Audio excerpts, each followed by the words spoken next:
This program is brought to you by the Georgia Neurosurgical Institute. For over 50 years, rendering neurosurgical care to patients of all social conditions, treating complicated problems involving the brain, spine, spinal cord, and peripheral nerves, endeavoring to encourage quality care, medical research, innovation, and education on a local, national, and international basis.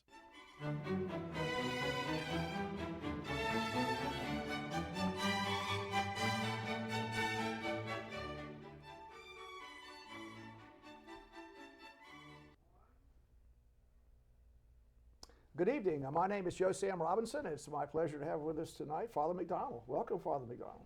Thank you very much for having me here. Well, I think you're kind of a well-known figure in these parts. Is that correct? Well, I'm not sure how well known I am, but I am a figure in this part. So you've been here for 11 years, is that right? I'm completing my 11th year. Will begin my 12th year in June. Wow, and what exactly is your task in this part of the world? Well, I'm the pastor of St. Joseph Catholic Church. I was assigned here by Bishop Bolin, and Yes. we're part of the Diocese of Savannah. And I've been a priest for our diocese 35 years. Wow. And have been in Macon now for almost 11 years, but I was here for about a year between 1979 and 1980, both at St. Joseph's and at St. Peter Claver.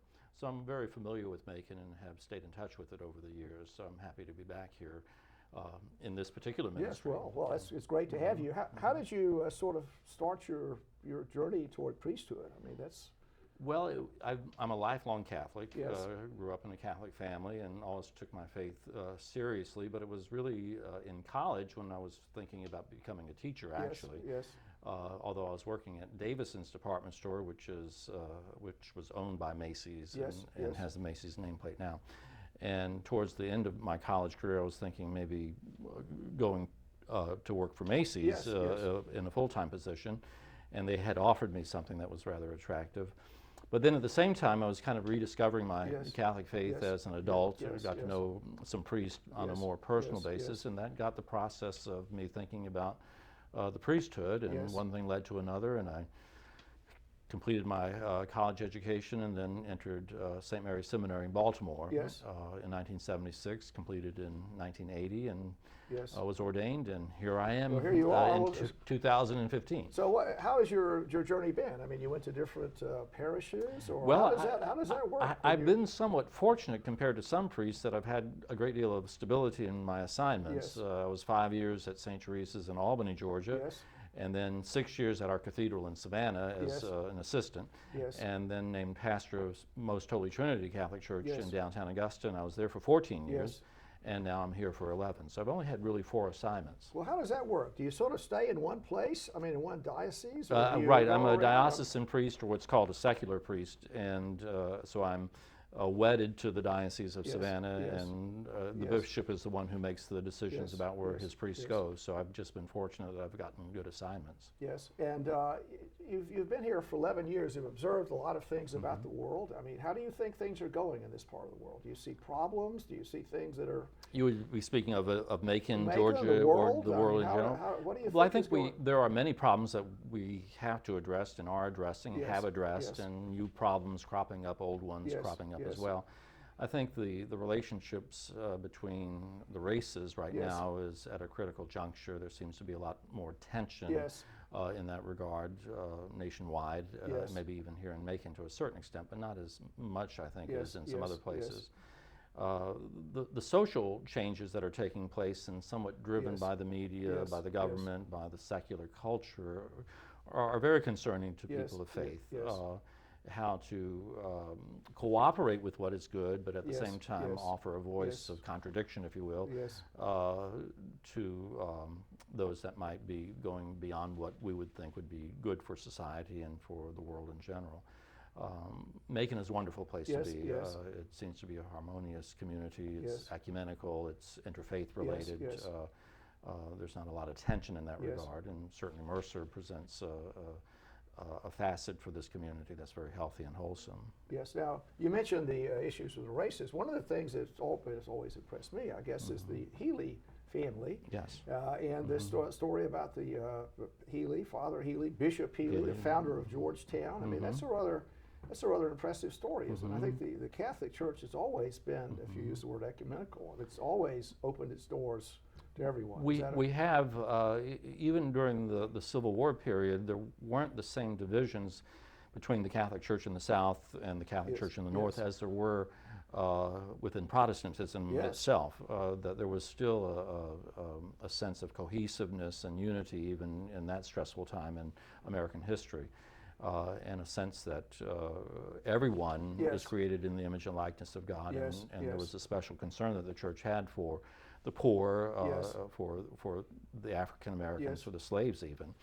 In my previous parish, and I would suspect here at St. Joseph's as well, we have had a number of people entered into our baptismal Yes. registry who Yes. were slaves, Yes. and the church was happy to baptize them and allow them Yes, to come yes. to Mass and to join the regular community for that at that time. So we've made a great deal Yes, more progress yes. since that time, obviously, and have kind of overcome many of the racial barriers that once were obstacles for the church in general and for people individually. Well, I think it's a rather great story about the Healys. I mean, there's a family. I don't know if the story is that well known, but it's certainly known to some circles. He was an Irishman, and you could say one of his bondswomen Right. became his wife. They had children in a very difficult time, and I think several of the daughters became nuns and Right. priests, and one person became a great Coast Guard captain in off Alaska, and then if you go to Georgetown, it's a very eminent Catholic school. There's a statue. Is that correct? That's correct, Oh, but, and Father Healy, as you mentioned, became a bishop finally, I believe Yes. in Maine. I'm not sure which diocese Yes. in Maine, might have been Portland, and certainly presented a very positive image of Yes. a mixed race person, but he would have appeared, I think, as an African American to most people, and I'm sure that helped to break down barriers and to bring about some unity amongst the different races. This of that is period. extraordinary that he came from Macon. I mean, Right, I don't know if he absolutely, gets yeah, enough yeah. local Right, knowledge right, of this right, fact. yeah, I mean, it's a yeah. huge deal. Oh, If it is, it Georgetown is. is such an incredible Absolutely. place, and to have his, I guess he's sort of sitting there outside the major in an appropriate chair. There's a statue of him, I believe. I believe so, Yeah, yes. well, it's a great story. It's a it great really story. is, yeah. Well, we have these issues out there. I mean, I guess it's the sort of controlling, what's the right word, soliciting, trying to, throw Satan a punch, if you want to say it. That's a tough job, isn't it? It's a very tough job. It is. We live in a very polarizing time in Yes. terms of the social issues, whether it's same-sex marriage Yes, yes. or the rights of Christians Yes, vis-a-vis situations that they might Sure, consider sure, immoral, sure. and how to make our way in that and not create even more polarization Yes. is the challenge. I think Pope Francis in particular is trying to reach out to everyone, Yes. and at the same time holding fast to what the Yes, Catholic yes, faith yes. teaches, and yet trying to be inclusive, inviting Yes. people to consider Christ, and Yes. not pushing people away. And I think sometimes the rhetoric concerning same-sex marriage or Yes. homosexuality or the rights of Yes. the gay community, transgendered individuals, creates more tension and difficulties and creates more problems Sure, than sure, solving sure. the ones that we would hope to solve in that regard. But at the same time, the church feels that we have a voice in the public square. Yes. And what concerns me is that some secularists, if you will, those in Yes. government, those in the media, entertainment, would like the church to remain in the confines of the four walls of the church building yes. and do their thing there, but don't have a voice Yes. out in the public square. And that's just not what Catholicism or Yes, Christianity yes, in general yes. is about, nor is it, I think, what most religions is Sure, about. of They want course. to have some chair at the table of Yes, yes. conversation and formulating public policy and even law. In our country, we're blessed to be able to lobby Congress Yes. and the president and vote for them. And the church feels that we should have a place Yes. at that as well. And by church, I mean Catholics, Yes, sure. baptized individuals who Yes. who have a role within secular yes. society and culture.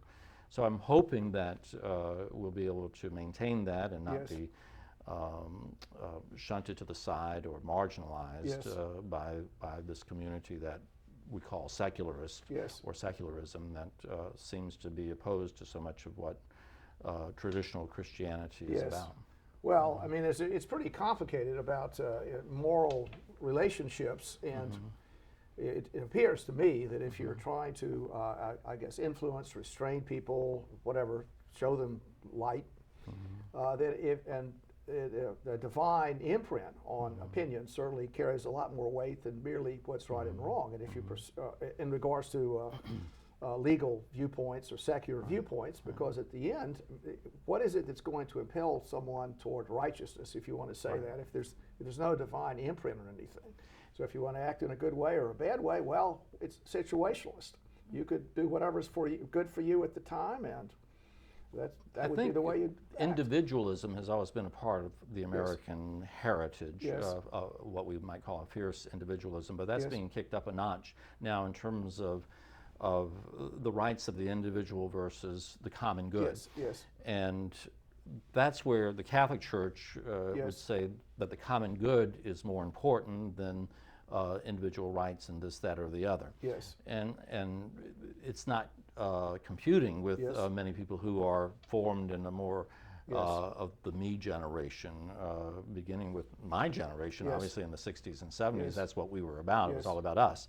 And that seems to now taken on a new perspective within the legal system, activist judges who are ruling against popular vote in terms of various aspects of marriage or whatever. And it's somewhat concerning that if we're so individualistically oriented, that is going to have a detrimental effect on society and on the common good. And I think we see that happening already, that there's a fragmentation occurring. There's in our society, there's a lot of problems that could escalate with time if we're not able to somehow say we've got to put the common good above the individual. Now, we don't want to take away the rights of the individual, but at the same time, the common good has to be very important. Well, balance is complicated, isn't it? We have so much change, we have so many things happening, it's different to keep your sense of gravity about what's up. Now, we sort of chatted about this briefly a little bit before, but St. Thomas More, or we could call him Sir Thomas More. I'll call him St. Thomas. Maybe you call him St. Thomas More. It's a rather fascinating figure from, he lived 500 years or so ago, and he became a martyr, you could say, in this, I guess, the transition that was going on in England at the time, and the Reformation and the difficulties going on there.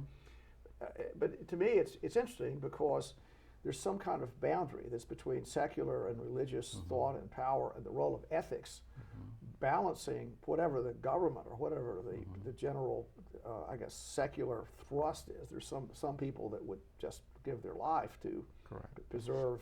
Well, in the time of St. Thomas More, of course, the relationship to the church and state was very tight, very close. They were almost one. And so England obviously had a king who was looking for heirs and was divorcing wives and marrying others, and ultimately the Pope said that he was not allowed to have an annulment for a marriage that he had sought a Catholic annulment for. And at that point, then the King of England decided that King Henry VIII would make himself the head of the church, a secular power. And St. Thomas More, who was a good friend of King Henry VIII, and King Henry VIII had promoted him to high places as Chancellor of England and all, just refused to acknowledge that King Henry VIII was the head of the church, and refused to submit to his ideas of what marriage should be, and refused to submit to some of the things that he was doing to the Catholic Church at that particular time once he claimed headship of that. And so that put him on a confrontational path with the king that eventually led to his martyrdom. He's known as the patron saint of lawyers, and from what you tell me, also the patron saint of politicians. Dare we say, and they certainly need a patron saint. They absolutely do. They certainly need as and much the lawyers help in my parish know that too. That's right. Yeah, that's right. Everyone and the judges in my parish. The judges, everyone needs a good patron saint. I think that's good. And so. And actually, he didn't. I'm trying to think about this. Pope John Paul did something. If I'm right on this, I mean, I think he made the patron saint. There's a Pope John Paul connection. I'm not sure. I know that St. Thomas More was canonized a saint in the Catholic Church, I think, in 1935. That's correct, I by believe, Pope yes. Pius XI, probably. And then you're correct that Pope St. John Paul II elevated him in terms of even giving him more stature as a saint over a particular area, which may have well been the judicial system or the lawyers. I or whatever. rather like that, Yeah, I must say. yeah. I like that. I mean, and I think there's sort of a certain, if you're a person in power, you actually have secular power. Sometimes that can be very corrupting, can it not? And, absolutely. you're thinking about King Henry VIII. I mean, I guess what I'd like to say is many times figures of in power are so abstracted from anything else that they go a little crazy. Right. I mean, Well, what I find fascinating about St. Thomas More is that he stood up for his Catholic faith. We have to approach him as a Catholic. Yes. And the challenge is that Yes. a king claiming authority, religious authority that he simply didn't have, presented for him. Yes. And that he was able and willing, by God's grace, to die for his principles and not to submit to that, what he would have considered a bogus authority as the King of England. It's interesting to me as a Catholic that once the Reformation started, and what happened in England as well as the Protestant Reformation kind of are separate but coincided around the same time, and so there's an influence upon the Church of England from Protestantism. But it seems to me that the subjects to the king or the queen always took on the religion of the king or queen after the Reformation. Yes, that's right. So there was this back and forth between Catholic, Protestant, or even within the different denominations of Protestantism. It all hinged on who the king was or the queen was. Yes. And St. Thomas More didn't want to have anything to do with that as a layperson. Yes. And he was a layperson. He wasn't a member of the clergy. At one time he may have considered becoming a monk. But he really is an example to the laity of fidelity to the church. Yes. And to the magisterium or the hierarchy of the church, and even in difficult times. And I think that speaks to us today. Sometimes I get into arguments with my fellow Catholics, parishioners about same-sex marriage or this, that, or the other. And there are some that think the church needs to get with the times and all that. And I'm saying, listen, we don't bow to secular pressure. We're not going to give in to government pressure in terms of our teachings, and we're going to stand up for what we believe, even if that does marginalize us, or even if we lose parishioners because of the truth. And I think that's what St. Thomas More teaches us, and teaches lay Catholics, that sometimes being a Catholic, being a Christian, means going against the tide, swimming against the tide. I kind of like, I sort of like him as a figure. For he seems pretty human to me. You know, he's a man for all seasons, a big play, I guess. But he had all these different qualities. He was a very human kind of guy, and he was a lawyer, and a brilliant lawyer, and he rose so high in the world. As, I guess he was the Chancellor of England. And I guess when martyrdom approached, he didn't leap forward. He didn't leap forward, but he wasn't shrill about it either. Now, he stood up for his faith. When he was about to be beheaded, he was very cordial to those that were about to put him to death, and kind of joked that he looked forward to one day sitting at the table at the heavenly kingdom together with them. And so I think he respected the conscience of people at that time, even though he would have disagreed with them vociferously, obviously. I kind of like it, I guess, with getting into lawyers and legal issues, that there's like hearing the cock crow 3 times. He was a human person. Oh, absolutely. And he knew exactly what awaited him. And he was a member of the laity. I think that's really. He wasn't a member of the clergy. He knew what awaited him, and he, as a good lawyer, he did as much as he could to avoid martyrdom. I guess you'd say that. And then when the choice finally came to him, he made a superior moral choice, and which makes him, to me, human. It's a pretty human. Absolutely. I mean, you could imagine a situation, a contemporary situation, where someone was faced with any kind of a person high in the world, maybe like a lawyer or a judge or a politician. You're very high in the world. Everything is at your beck and call. All the wealth of the world, all the glory of the world. And it's very difficult to forsake that. I mean, it's something that would be difficult to forsake. And then I can appreciate his Well, he's an reservation. example Yes. for us and a challenge to those who are forsaking Yes, the ways yes, of faith yes, for yes, political yes. gain. Yes. One of the things that frustrates me as a Catholic, and I know frustrates many Catholics, are Catholic politicians who seem to embrace not their faith Yes. publicly, but the secular trends, Yes. and all for the purpose of getting elected to a particular office. And actually will deny the church Yes. and our beliefs Yes. in the context of saying, well, we Yes. serve everyone. Right, yes. But you know, the world has only so many Yes, Catholics. We yes. ought to be Right, yes, yes. striving to put forth what the Yes, church believes yes, yes. is good for society Yes. and for the common good, and to be willing to stand up for that, even if it Yes, goes against yes. the popular tide. Well, you can open the door. So, I mean, Right. when you open the door to, I guess, the situational ethics, I guess I would say it that way. Right, Situational ethics. So, right and wrong is whatever you can weigh on the scales. Well, this is kind of right. This is it's going to be better for me personally to do this. And and once that door opens, it can really lead to horrific things happening. Right. Well, we see horrible things happening in the Middle East, Yes. and to Christians there, but also to other religious minorities, and so few in the world are voicing any sort of concern about it. Pope Francis has made Yes. that point as recently as Easter Sunday, Yes.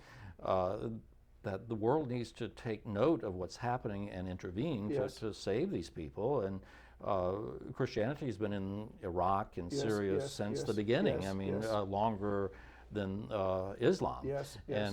And now it's about to be eradicated Yes. through ethnic cleansing or whatever, Yes. the murders that are taking place in the most despicable sort of way, and children Yeah, as well yes, being yes.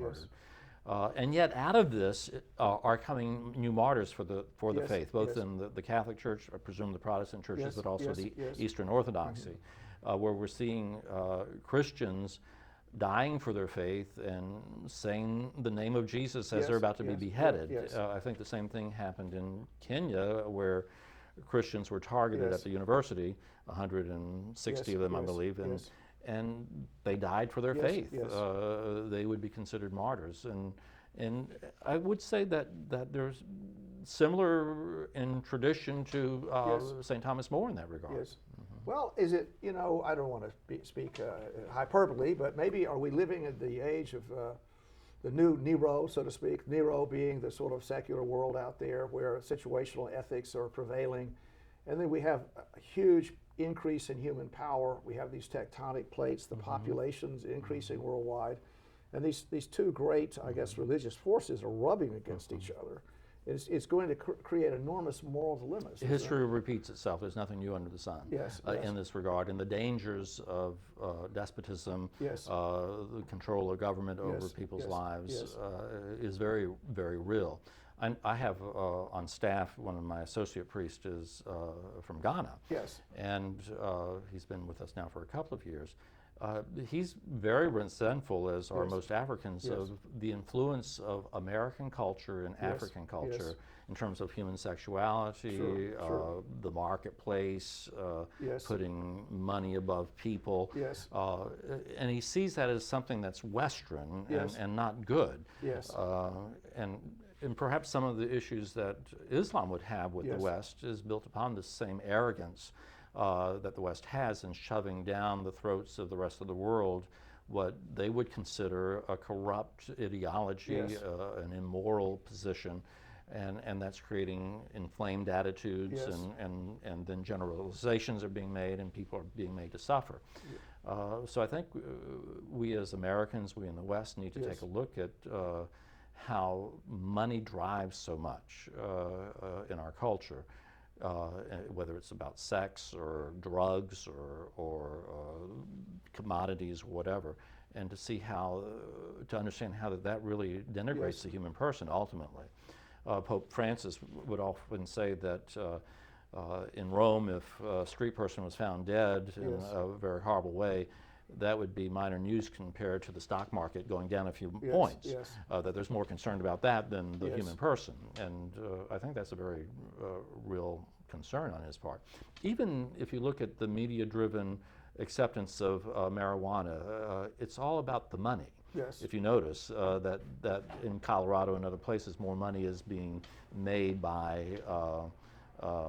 entrepreneurs Yes, who are right. now Yes, selling yes, these drugs yes, legally, yes. and it's a big money maker. So Yes, let's get on yes. board. You see CNN promoting it, Right, and right. the other networks, and obviously the media. Yes. So these are issues that we have to deal with. Well, what is the American dream? I mean, is it to have a lot of money? Is it a city on the hill? Is it, I mean, so to speak, is the American dream, in a way, some kind of, I would say, a covenant, in a way? I would say the third, so I don't want to speak too much about it, but the idea that we have these tremendous possibilities in the country, and if we behave as a moral nation, you know, it's obviously people have been raised up that have come here. Anyone that's a citizen here has just enormous influence, power, and a lot of our national identity depends on moral behavior. And if that's removed from the equation, I mean, isn't that sort of destroys the country in a way? One of the gifts of America to the world is this separation of church and state. I think that's a very wonderful thing. But it's not the exclusion of the church from an influence in society. And Americans in general, whether they be Protestant, Catholic, Jewish, or whatever, are religious people. Yes. And yet we have this secular power coming in saying, we don't care about your religiosity. And it's probably the majority of Americans that are religiously motivated. Yes.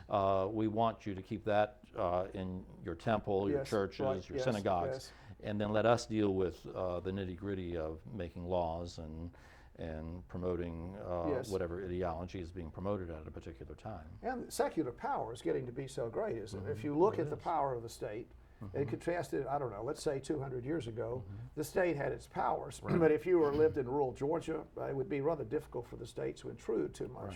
Now the power is extraordinary, isn't it? And also, we could say one of the things that happens is the information that people receive on different issues. And so you mentioned the martyrdom that happened in these terrible events, and in Kenya, in Libya, when the beheadings are taking place. And there seems to be sort of a reluctance to talk much about it, and instead the issues would be many times on what I guess the media would call the abuses of the church. So well, this is some evil thing the church has done, or once again we've spotted them. To me, it would be interesting to go through and pick the New York Times up and just go through and pick articles out and see how you would weigh the way that events are being portrayed. If you look at the atrocities committed against people, most of these have been generated by secular ideologies. For example, communism, what it did to its people, Nazism, what it did in terms of the Holocaust, and the slaughter of not only 6 million Jews simply because they were Jews, but 6 million other people because they were considered undesirable, many of them Christian, gypsies and the like. These weren't religiously motivated. These were motivated by secular ideology. Just so. And the idea that you would imagine that people, that all the evil in the world had occurred referable to religious excess. And, you know, I don't believe that's the case. I'll just make one comment. Sometimes you do things, you go through life, you say, gee, I wish I'd done that. And I didn't do it. And I was, many years ago, I was in Moscow. It was 1991, and the Soviet Union was cracking up. The whole place was going down, and that artists and people had appeared, and they were on the street. The Soviet Union was still there, and I guess there's in Red Square. There's I guess it's the cathedral of I want to say St. Michael, and I mentioned maybe St. Michael and St. Paul. I apologize for that. It's the major church in the Kremlin, the Red Square, and on top, the Russians or the Soviets had put they'd taken the cross down, and they'd put a red star there, and this picture of the painting was, I guess, St. Michael was coming down with a cross to take the red star away. In fact, what a great, and the picture cost $20, and I didn't buy it, and I've been haunted ever since then. Boy, I wish I had the picture. The story is that, yes, the Christianity has been it's taken some big punches, but it's such a powerful, I guess, eternal thing that it comes back, does it not? Absolutely. And you look at what St. John Paul II did in his contribution to bringing down communism in Eastern Europe. Yes. It's quite amazing when you stop and think about it. Well, Father McDonald, that's been a great talking to you. Thank you Our for time having has me. been exhausted. We'll have to God have bless you you. back and talk Thank you. some more. Yes, Thank sir. you. Thank you. Very good. Thank you.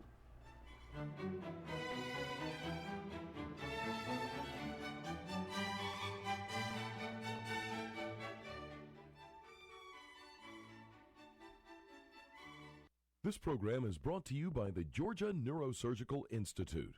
For over 50 years, rendering neurosurgical care to patients of all social conditions, treating complicated problems involving the brain, spine, spinal cord, and peripheral nerves, endeavoring to encourage quality care, medical research, innovation, and education on a local, national, and international basis.